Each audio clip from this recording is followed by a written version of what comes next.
I just wanted to first of all thank you all for coming in such large numbers to greet my colleagues and myself.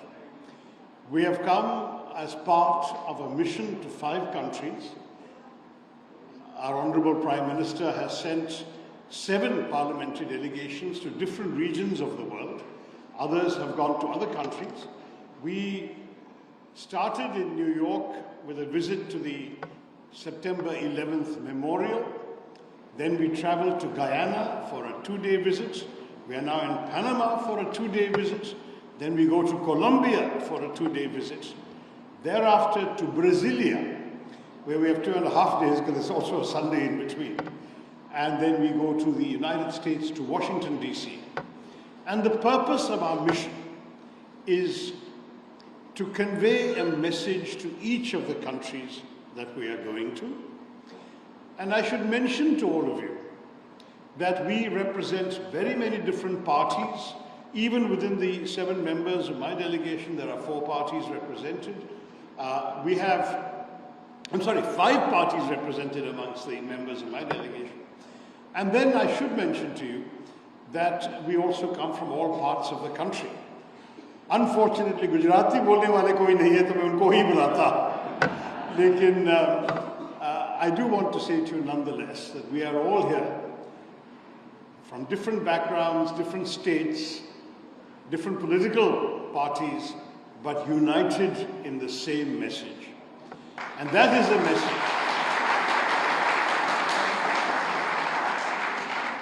And that is a message on behalf of the people of India to all of you living here in Panama, that we will not accept anymore the constant outrages of terrorism inflicted upon our people. We have suffered attack after attack for almost 4 decades now. Going back from the first attacks in Kashmir in 1989 onwards, we have seen repeated outrages, civilian victims.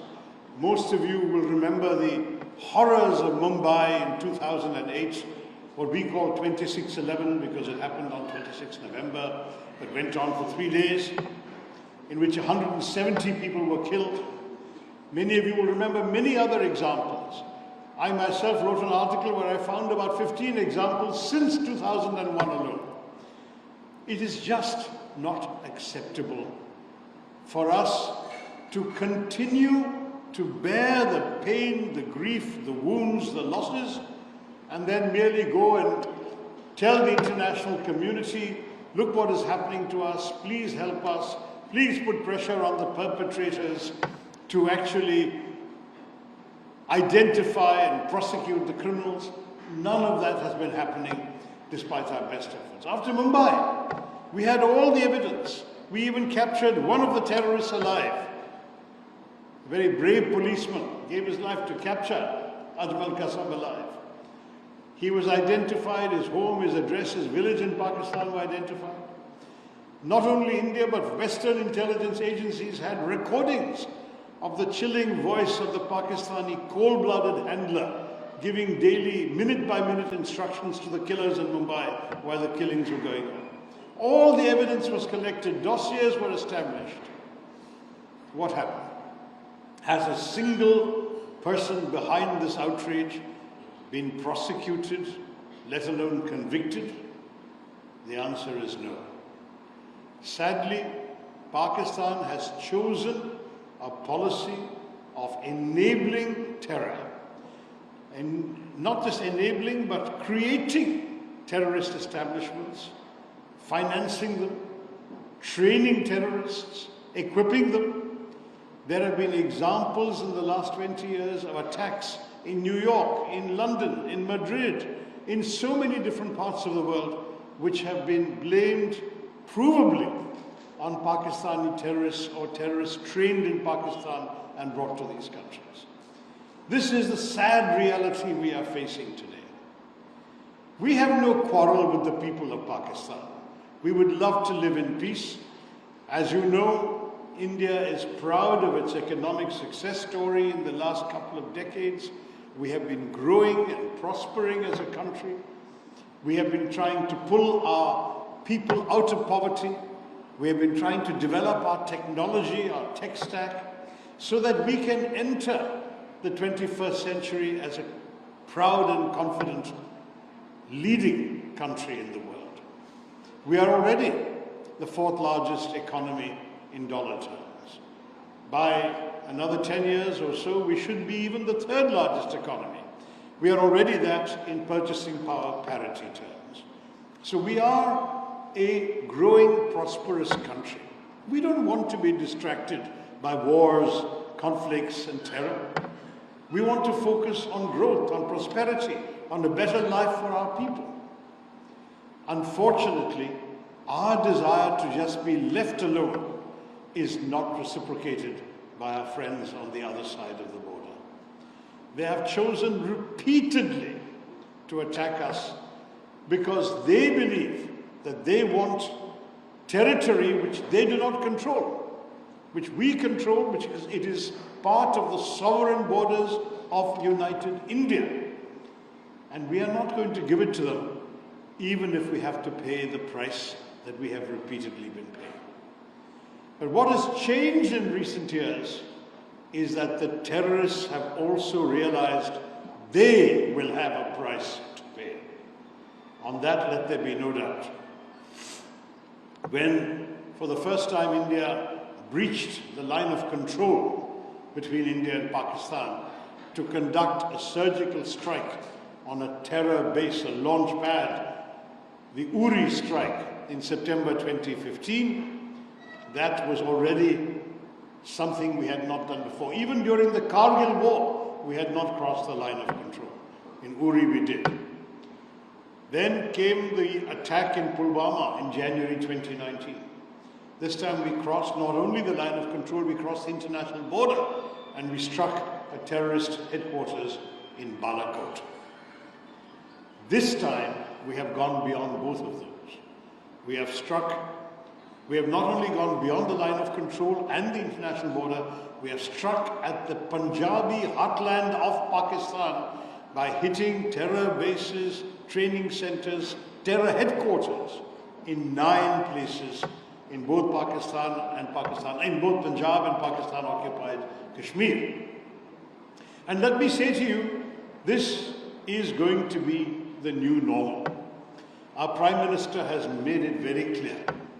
Operation Sindoor was necessary because these terrorists came and wiped the sindoor off the foreheads of 26 women by depriving them of their husbands and their married lives.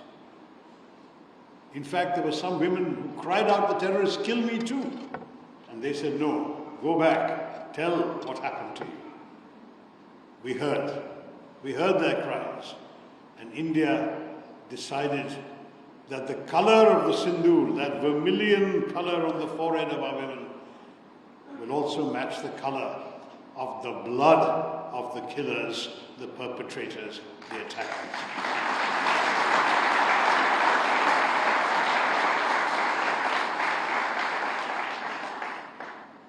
India is not a warmongering state.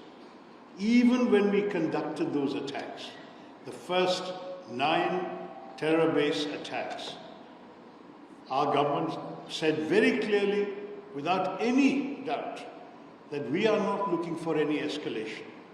These were carefully, precisely calibrated strikes. We hit only terror bases. We hit no military facilities of Pakistan, no government facilities, no civilian homes. Very precise targeting meant that even within the compounds of Lashkar-e-Taiba and Jaish-e-Mohammed, we hit specific buildings.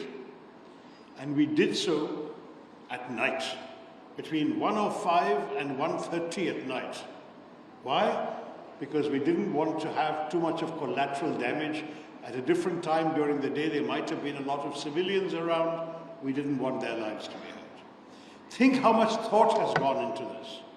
We wanted to send a message, a very clear message, And the target was not all the people of Pakistan.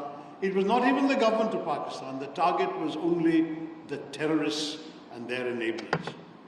Sadly, Pakistan chose to respond. They shelled indiscriminately, artillery shells flying across the border, Poonch, Rajouri. And sadly, we all know this, 19 of our fellow citizens were killed in the Pakistani shelling in Poonch alone. 59 were hospitalized with grievous injuries. Where did the shells hit? When we attacked terror bases. When they attacked the Gurdwara, they attacked the nuns' convent, the Carmelites of Mother Mary. They attacked civilian homes. They attacked civilian vehicles. That is the way, the difference between how we behaved and how our neighbors chose to respond. What did we do next? We said, if you hit us, we will hit you back, and we will hit you back harder. And we did. They sent us drones, missiles. Our air defenses blocked them, and we hit very precisely 11 military targets on the night of the 9th and 10th of May. You can see satellite pictures. You can see satellite pictures, they're on the internet, where specific bomb craters can be seen on the runways of the major Pakistani air bases. Rahim Yar Khan Air Base, Air Marshal Noor Khan Air Base. One of them in the Chaklala base was 1.5 kilometers only from the military headquarters, GHQ Rawalpindi. The message is very clear. We have the capacity to target you where it will hurt you. If you stop, we stop. If you don't stop, watch out for what's coming next. They finally chose to stop. On the 10th of May, our Director General of Military Operations got a call in the morning. They set up a proper dialogue at 3:30 in the afternoon, and at 3:30, their Director General of Military Operations told ours, we want to stop firing. Our general said, of course, we didn't want to start the firing in any case. You are the one who has been attacking us. You stop, we stop. And at 5 p.m., a cessation of firing was inaugurated. That was now 2 weeks ago, a little more than 2 weeks ago, 2.5 weeks ago. And there is more or less calm on the border. This is why, at this time, our government has requested all of us to come and explain to government leaders in these countries, to parliamentarians, to opinion makers, and where possible to the diaspora, what our thinking was, why we did what we did, and to explain to you why we need your sympathetic understanding and support. And I'm very pleased to say that so far we have got it. In Guyana, we met the president, the vice president, who's himself the former president, the prime minister, a dozen members of the cabinet, the Speaker of the National Assembly, and they all told us unconditionally that they understand and they support India's fight against terrorism. Today, in Panama, we went to the National Assembly. We met the President, Dania Castañeda, and she gave us the same message. In fact, when we were parting at the end of the discussion, I presented on behalf of the people of India a Kashmiri shawl to her to remind her that it's from Kashmir that this tragedy started. And what did she say in reply? She gave me a symbol, a Panamanian warrior symbol. And she said, people of Panama, encourage all of you in India to fight like warriors against terrorism.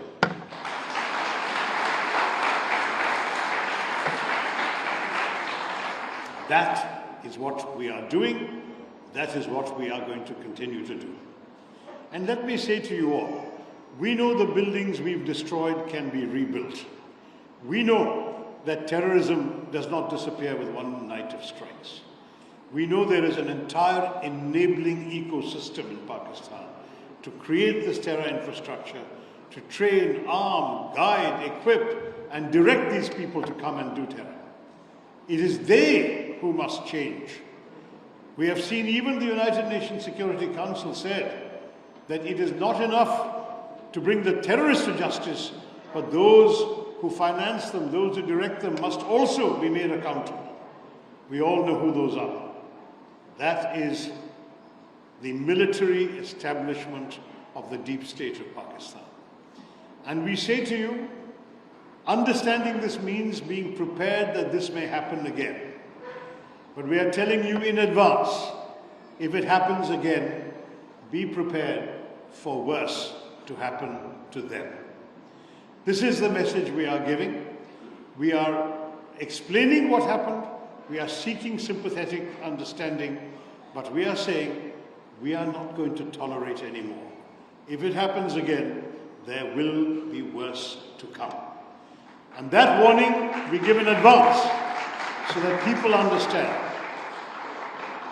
I repeat, we do not want war. Our actions were not the first salvo intended for a long drawn-out conflict. We just want to be left alone. We want to grow, develop, look after the well-being of our people. We are saying to Pakistan and to the people who run that country, you leave us alone, we'll leave you alone. But you strike us, be prepared that we will strike back. That is the message. With those words,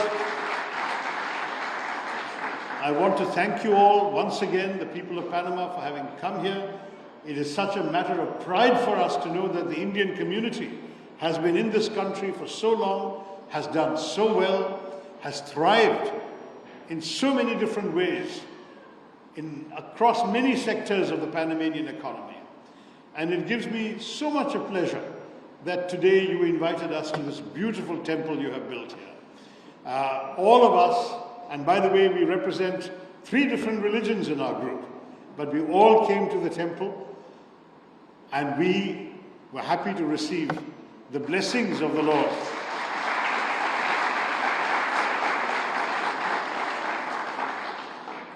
And those blessings we take back to the people of India, to our country, to those who really believe in the principles of Shanti, but also will never abandon the principles of Shakti.